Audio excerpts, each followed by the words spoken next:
প্রিয় বন্ধুরা সবাই কেমন আছেন? আমি ভালো আছি। আজকে আমি একটা গুরুত্বপূর্ণ টপিকস নিয়ে আপনাদের মাঝে হাজির হয়েছি। আজকে এই টপিকসটা হচ্ছে ফ্লাঞ্জ কিভাবে তৈরি করা যায় বা ফ্লাঞ্জের hole to hole same measurement নিয়ে কিভাবে একটা ফ্লাঞ্জ তৈরি করা যায়। আমরা বিভিন্ন ইউটিলিটি কাজের সময় যে পাইপলাইন করে থাকি, আর পাইপলাইনের যে 5 to 5 জয়েন্ট দেওয়ার জন্য ওয়েল্ডিং ছাড়া বা সহজে পাইপকে ইনস্টল করার জন্য যে প্লান্টসগুলো ব্যবহার করে থাকি, সেই প্লান্টস নিয়ে আজকে আমি আলোচনা করব। আজকে সেই প্লান্টস কীভাবে আমরা নিজে নিজে তৈরি করতে পারবো। বন্ধুরা, শুরুতে বলে নিই, যদি আমার ভিডিওটি আপনাদের ভালো লেগে থাকে তাহলে সাবস্ক্রাইব করে পাশে থাকার জন্য চেষ্টা করবেন। আশা করি ভিডিওটি ভালো লাগবে। বন্ধুরা, আমাদের একটা প্লান্টস তৈরি করতে গেলে এই যে দেখতে পাচ্ছেন স্ক্রিনে, এরকম একটা আমাদের ডিভাইডার প্রয়োজন হবে। আর এই ডিভাইডার দিয়ে আমরা প্লান্টস তৈরি করতে পারবো। তাহলে চলুন কিভাবে আমরা প্লান্টস তৈরি করতে পারি। আমাদের প্লান্টস তৈরি করতে গেলে আমাদের কি কি প্রয়োজন হবে? প্রথমে হচ্ছে একটা ডিভাইডার, এরপরে হচ্ছে ফর্মুলা, প্লান্টসের ওডি, প্লান্টসের আইডি এবং প্লান্টসের পিসিডি এবং হোলের যে দূরত্ব কটল্যান সেটি বের করতে হবে। এখন আমাদের জানতে হবে, আমরা ধরেন এটা হচ্ছে একটা 0 পয়েন্ট, আমরা এই ডিভাইডার দিয়ে এই 0 পয়েন্ট থেকে আমরা একটা বৃত্ত তৈরি করব। প্রথম বৃত্তটা হচ্ছে ওডি। ওডি মিনিং হচ্ছে আউট ডায়ামিটার। এরপরে হচ্ছে আমরা কত সাইজ 5 অনুসারে যে প্লান্টস তৈরি করব, সে প্লান্টসের সাইজ অনুযায়ী ইন ডায়া আমাদের করে নিতে হবে। তাহলে একে বলে আইডি। আইডি হচ্ছে ইন ডায়ামিটার। In diameter. আমাদের প্লান্টস তৈরি করতে গেলে অবশ্যই হোলের প্রয়োজন হবে। আর হোল আমরা কতটিকে বের করব, সেই প্লান্টসের মাপ অনুযায়ী ধরে নেবেন। আপনি এই যে 0 পয়েন্ট থেকে যেখান থেকে হোল বের করবেন, সেই মাপের একটা বৃত্ত তৈরি করবেন। আর এই বৃত্তকে বলে পিসিডি। পিসিডি মিনিং হচ্ছে পিচ সার্কেল ডায়ামিটার। তাহলে বন্ধুরা, এখন আমাদের কি কি প্রয়োজন হবে? আমাদের প্লান্টসের মাপ, কত সাইজে আমরা প্লান্টস তৈরি করব, এবং প্লান্টসের ইন ডায়া কত সাইজে আমরা তৈরি করব, এবং প্লান্টসের যে হোলগুলো কোথায় থেকে আমরা বের করব, সেই বিষয় নিয়ে এখন আমি আলোচনা করব। তাহলে বন্ধুরা, আমরা এখন প্লান্টসের পরিচিত পেলাম। আর প্লান্টসের বাইরের অংশটা হচ্ছে আউট ডায়ামিটার, আর ভিতরের অংশটি হচ্ছে ইন ডায়ামিটার, এবং যেখান থেকে আমরা হোল বের করব সেটা হচ্ছে পিসিডি, পিচ সার্কেল ডায়ামিটার। এখন আমাদের কি কি প্রয়োজন হবে? ধরে নিন আমরা প্লান্টসের আউট ডায়া হচ্ছে আমরা 300 মিলিমিটার নিলাম। আউট ডায়া হচ্ছে এই যে এখান থেকে এই পর্যন্ত হচ্ছে 300 মিলিমিটার আমরা নিলাম। এখন আমাদের ইন ডায়া কত নিলাম? এখান থেকে এই পর্যন্ত ধরে নিন ইন ডায়া হচ্ছে আমাদের 100 মিলিমিটার নিলাম। এরপরে হচ্ছে আমরা যে প্লান্টসের যেখান থেকে আমরা হোল বের করব, সেটা হচ্ছে এই যে এখান থেকে এই পর্যন্ত হচ্ছে পিচ সার্কেল ডায়ামিটার আমাদের নিয়েছি। ধরে নিন 180 মিলিমিটার আমরা নিলাম। এখন আমাদের বের করতে হবে কি, যেখান থেকে আমরা হোল বের করব। ধরে নিন এখান থেকে বের করতে পারি, এখান থেকে বের করতে পারি। সাপোজ ধরে নিন আমি এখান থেকে হোল বের করব, আর হোলের পরে আরেকটা যে হোল বের করব, এর দূরত্বের নাম হচ্ছে কটল্যান। আর এই কটল্যান বের করতে গেলে আমাদের কি প্রয়োজন হবে? আমাদের এই যে 180 বা পিচ সার্কেল ডায়ামিটার, এর মাঝখান থেকে যেহেতু আমরা হোল বের করব, এটার সাথে আমাদের ফর্মুলা গুণ করতে হবে। আর এই ফর্মুলা পেতে হলে বন্ধুরা অঙ্কের ত্রিকোণমিতিকের সাহায্য নিতে হবে। তাহলে চলুন দেখা যাক। অঙ্কের ত্রিকোণমিতিকের ফর্মুলা হচ্ছে সাইন 360 ডিগ্রি ভাগ হচ্ছে 2। এখন বলতে পারেন এই 360 ডিগ্রি কোথায় থেকে এলো? এই 360 ডিগ্রি হচ্ছে আমাদের এই প্রত্যেকটা বৃত্তের ডিগ্রি মান হচ্ছে 360।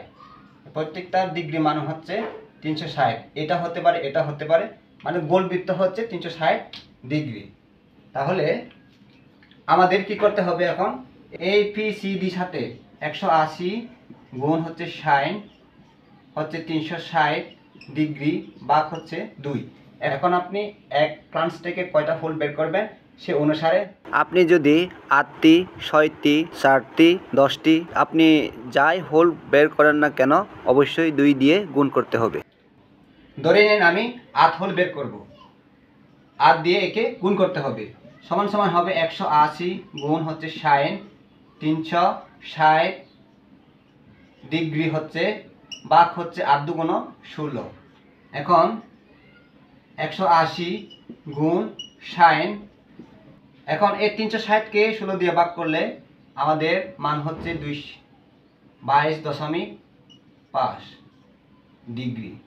এখন পিসিডির সাথে এই যে এই পিসিডির সাথে যে আমরা ফর্মুলাটা বের করলাম এর ফর্মুলা দিয়ে গুণ করব, আর এই ফর্মুলা মান বের করতে গেলে আমাদের অবশ্যই একটা সায়েন্টিফিক ক্যালকুলেটর প্রয়োজন হবে।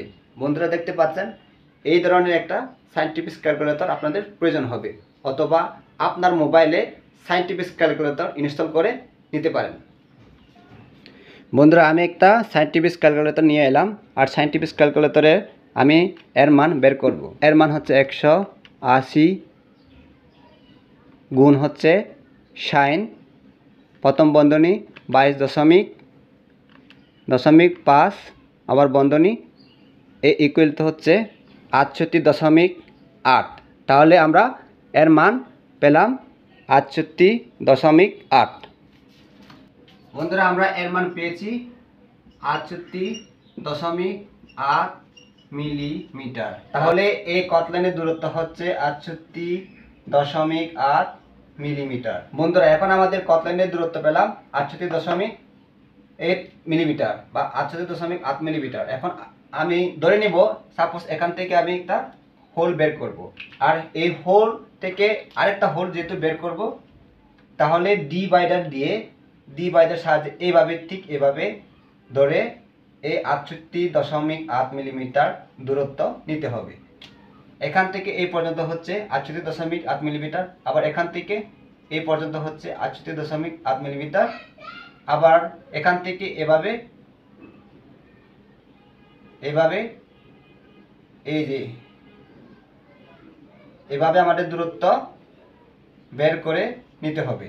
তাহলে আমরা যেহেতু এক ফ্লাঞ্জে 8 হোল বের করব, তাহলে 8 হোল দূরত্ব সমপরিমাণে প্রত্যেকটি হোলের দূরত্ব হবে 68.8 মিলিমিটার। তাহলে বন্ধুরা আপনারা বিষয়টি বুঝতে পারছেন। এখন আমরা প্র্যাকটিক্যালিভাবে দেখব আমরা এই ফ্লাঞ্জের যে হোলগুলো কিভাবে সমপরিমাণে বা সেম মেজারমেন্টে আমরা কিভাবে পেতে পারি এবং একটা ফ্লাঞ্জ কিভাবে তৈরি করতে পারি নমুনা আকারে। এখন আমি আপনাদেরকে প্র্যাকটিক্যালিভাবে দেখাবো। তাহলে চলুন দেখে নেওয়া যাক। প্রিয় বন্ধুরা আমি ফাইনালি প্র্যাকটিক্যালিভাবে আপনাদেরকে দেখানোর জন্য আমি একটা ডিভাইডার এবং একটা বার্নিয়ার স্কেল নিয়ে এসেছি। তো এই বার্নিয়ার স্কেলের দূরত্ব হচ্ছে 300 মিলিমিটার, যা আমি ফ্লাঞ্জের জন্য নিয়ে নিয়েছি। এখন আমি 300 মিলিমিটার অর্ধেক 150 মিলিমিটার আমি ডিভাইডার দিয়ে পরিমাপ করে নিয়ে নেব। বন্ধুরা আপনারা দেখতে পাচ্ছেন এই যে ফাইনালি আমি নিয়ে নিলাম। এখন আমি এই যে 0 পয়েন্ট থেকে একটা বৃত্ত তৈরি করে নিয়ে নেব। এখন আমি ফিফথ সার্কেলের জন্য যে 180 মিলিমিটার নিয়ে নিয়েছি সেটি আমি অর্ধেক করে 90 মিলিমিটার নিয়ে নেব। আমি আবারও ফিফথ সার্কেলের জন্য আরেকটা বৃত্ত এঁকে নেব। ফাইনালি আমার বৃত্তটি তৈরি করা শেষ। ইন দেওয়ার জন্য আমি যে 100 মিলিমিটার নিয়েছি তা এখন আমি সেটি অর্ধেক করে 50 মিলিমিটার নিয়ে নিলাম। আমি আবারও ইন দেয়া বৃত্তটি এঁকে নিলাম। এখন আমি বৃত্তগুলো হাইলাইট করার জন্য ডিভাইডারের সাথে মার্কার পেনটি বেঁধে আমি বৃত্তগুলো হাইলাইট করে নিয়ে নেব। তো বন্ধুরা আমার ভিডিওগুলো আপনাদের যদি ভালো লেগে থাকে, যদি আমাকে ভালোবেসে থাকেন, তাহলে আমার চ্যানেলটিকে সাবস্ক্রাইব করে পাশে থাকার জন্য চেষ্টা করবেন। আশা করি ভিডিওগুলো আপনাদের ভালো লাগবে। এখন আমি ইন দেয়া 100 মিলিমিটার আছে কিনা চেক করে নিয়ে নেব। দেখতে পাচ্ছেন বন্ধুরা 100 মিলিমিটার। এরপরে ফিফথ সার্কেল ডায়ামিটার 180 মিলিমিটার আছে কিনা চেক করে নিয়ে নেব। দেখতে পাচ্ছেন বন্ধুরা 180 মিলিমিটার রয়েছে। সবার শেষে ওডি বা ফ্লাঞ্জের আউট ডায়ামিটার সঠিক আছে কিনা চেক করে নিয়ে নেব। বন্ধুরা দেখতে পাচ্ছেন 300 মিলিমিটার রয়েছে, তবে মার্কারের কারণে জাস্ট একটু হালকা ডিফারেন্স রয়েছে। বন্ধুরা, পিসিডি সার্কেলের জন্য আমরা যে ফর্মুলার সাথে গুণ করে যে মান পেয়েছি সে মান হচ্ছে 68.8 মিলিমিটার। এখন এই 68.8 মিলিমিটারকে আমি ভার্নিয়ার স্কেল দিয়ে ডিভাইডারের সাথে পরিমাপ করে আমি হোল টু হোল যে কটল্যান্ডের মেজারমেন্টটি আমি সঠিকভাবে নেওয়ার চেষ্টা করব। দেখতে পাচ্ছেন বন্ধুরা, 68.8 মিলিমিটার। এই ভার্নিয়ার স্কেলটি ম্যানুয়ালি হওয়ার কারণে আমি দশমিক সহ আপনাদেরকে দেখাতে পারছি না। এখন আমি সঠিকভাবে ডিভাইডারের সাথে পরিমাপ করে নিয়ে নেব। তো বন্ধুরা, ভিডিওটি ভালো লেগে থাকলে সাবস্ক্রাইব করে পাশে থাকার জন্য চেষ্টা করবেন। আশা করি আগামীতে ভালো কিছু টপিকস নিয়ে আপনাদের মাঝে নিয়ে আসতে পারবো। এখন আমার কাজ হচ্ছে ফ্লাঞ্চের হোলের পয়েন্ট বের করা, কারণ এই ফ্লাঞ্চ থেকে আমাদের হোল বের করতে হবে। তাই আমি ডিভাইডার দিয়ে 68.8 মিলিমিটার যে দূরত্ব বা কটল্যান্ডটি রয়েছে সেটি আমি মেপে নিয়ে নেব, কারণ এই পয়েন্ট থেকে ফ্লাঞ্চের হোল বের করে নিতে হবে। বন্ধুরা, আজকের আমার এই মিশন কমপ্লিট। বন্ধুরা, ভিডিওটি ভালো লাগলে একটা লাইক করে দিয়ে দিন, আর বন্ধুদেরকে জানাতে ভিডিওটি বেশি বেশি করে শেয়ার করে দিন। বন্ধুরা, আজ এই পর্যন্ত, দেখা হবে কোনো এক নতুন ভিডিও নিয়ে আগামীতে। তাই সবাই ভালো থাকবেন, সুস্থ থাকবেন এই কামনায়, এই প্রত্যাশায়।